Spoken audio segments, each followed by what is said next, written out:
Siamo voluti venire qui nel Museo della Chialeria a parlare di Davide contro Golia perché se pensiamo a quello che è oggi l'occhialeria nel mondo, parla italiano, parla design italiano, parla qualità italiana, parla di un Made in Italy che va difeso però perché è sotto attacco nel mondo, perché è facile copiare e noi dobbiamo difendere la nostra originalità.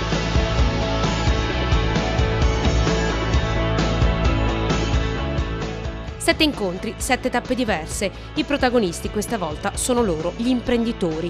Coraggiosi e lungimiranti, hanno portato alla luce in una sorta di tavola rotonda le loro esperienze, hanno raccontato, scambiato, condiviso la strada che li ha portati verso il successo. Uno spazio di ascolto e confronto, un terreno fertile che possa consegnare alla Regione Veneto, che si appresta a stabilire la futura programmazione legata al Fondo Sociale Europeo, delle linee guida di che cosa c'è bisogno nella voce e nell'esperienza di chi ha scelto, pur in un momento così difficile, di intraprendere la sfida dell'imprenditorialità.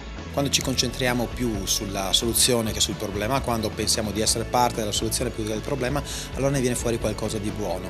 Il punto è scappare al solito cliché della lamentela, di concentrarsi su quello che non va per concentrarsi sullo spazio vuoto che c'è in mezzo, che è quello che va. Abbiamo voluto dire a quelli che hanno qualcosa da dire, ditelo insieme, perché magari la buona storia vostra può diventare buona pratica, perché il modello si può replicare anche se parli di agroalimentare piuttosto che di settore tessile, piuttosto che di farmaceutica.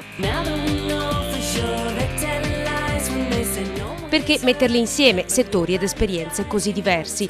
Il primo incontro a Pieve di Cadore al Museo dell'Occhiale, Davide contro Golia, la sfida delle piccole e medie imprese nel commercio globale. Quasi tutte stanno cominciando a mettere un piede o a entrare in punta di piedi anche all'estero. Anche noi abbiamo esposto e abbiamo parlato della nostra esperienza all'estero, come dobbiamo presentarci all'estero, naturalmente con un biglietto da visita abbastanza consistente. Coinvolgere i soggetti creando un legame che possa amplificare e scambiare competenze. Piccole grandi forze di questo territorio hanno condiviso paure, limiti di questo sistema, modi e modalità di intervenire nel mercato globale partendo da una realtà locale. È un rapporto non sempre facile con un territorio. Nel momento in cui tu riesci a dare al territorio, il territorio sicuramente troverà il modo di ritornare. Quindi questa è la nostra idea, è la nostra filosofia che è diventata strategia aziendale. Noi lavoriamo per il territorio, vogliamo riuscire ad offrire il meglio cercando di ascoltare il territorio.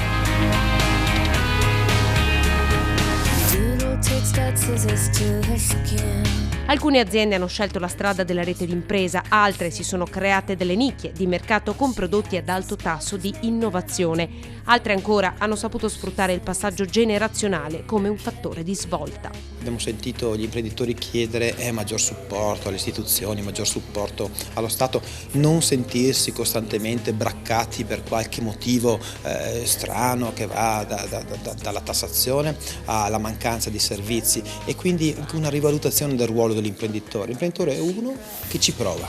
Oggi siamo in un paese, una difficoltà strutturale del paese Italia, le aziende che stanno andando bene sono quelle che riescono a vendere all'estero.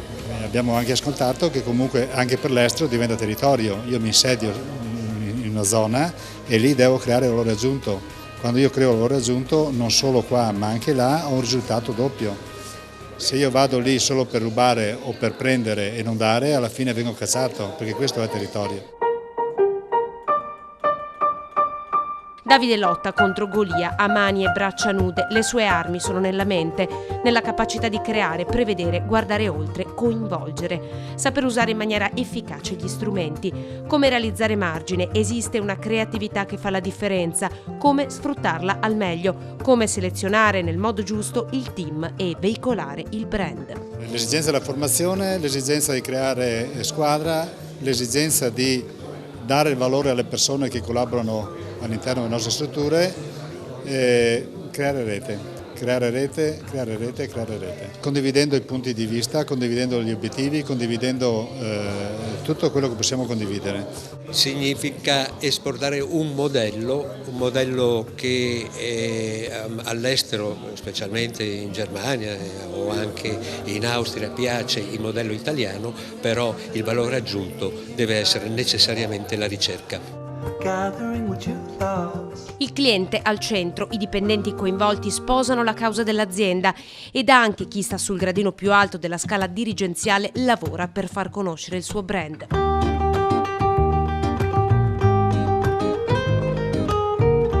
Il secondo incontro si è tenuto a Monastieri, in provincia di Treviso, presso la Texa. La formazione al centro, le risorse umane come primo tassello, un esempio del nostro territorio. Abbiamo sempre cercato di fare delle cose nuove, delle cose molto innovative e questo ci ha premiato.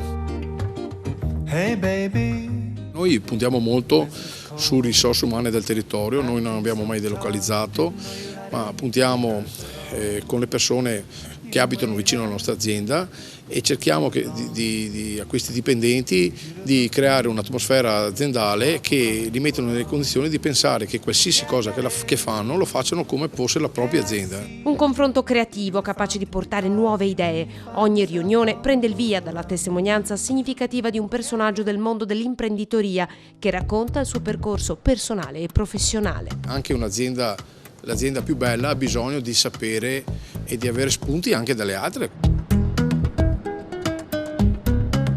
E così la formazione deve essere pensata proprio in quest'ottica, permanente, non stop, dedicata, che sappia anticipare il mercato del lavoro e lo sviluppo di determinati segmenti imprenditoriali. Ci sono dei percorsi fatti ad hoc sulla persona, però il progetto più interessante è quello che rivolgiamo ai laureati che sono all'interno dell'azienda da 2 o 3 anni, quindi hanno già fatto un po' di esperienza di azienda ma devono magari strutturare qualche conoscenza. Personalizzare la formazione in base alla persona dando la motivazione nella crescita. Significa condividere un progetto imprenditoriale facendo rete all'interno della stessa azienda. Il confronto genera sempre una innovazione, l'esigenza di migliorare continuamente, di rispondere alle esigenze. Diventa fondamentale il rapporto con il cliente. Il cliente è quello che deve percepire il valore e che dà il senso anche a quello che fai. La formazione deve essere fondamentalmente utile. Una scelta difficile, ma che riconosce davvero l'importanza strategica della formazione e della competenza della persona. Questa è una delle risposte, perché il patrimonio di un'azienda e di un territorio sono i suoi lavoratori, i suoi cittadini.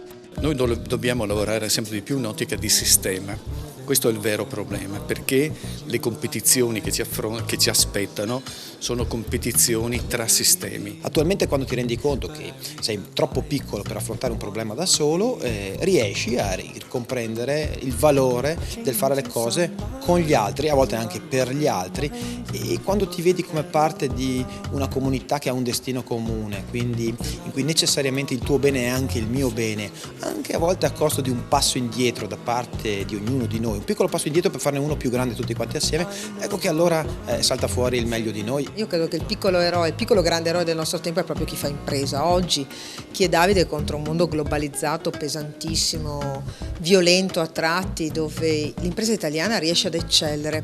Allora alcune significative costanti. La prima, si deve intervenire sulla risorsa umana, la differenza la fanno le persone.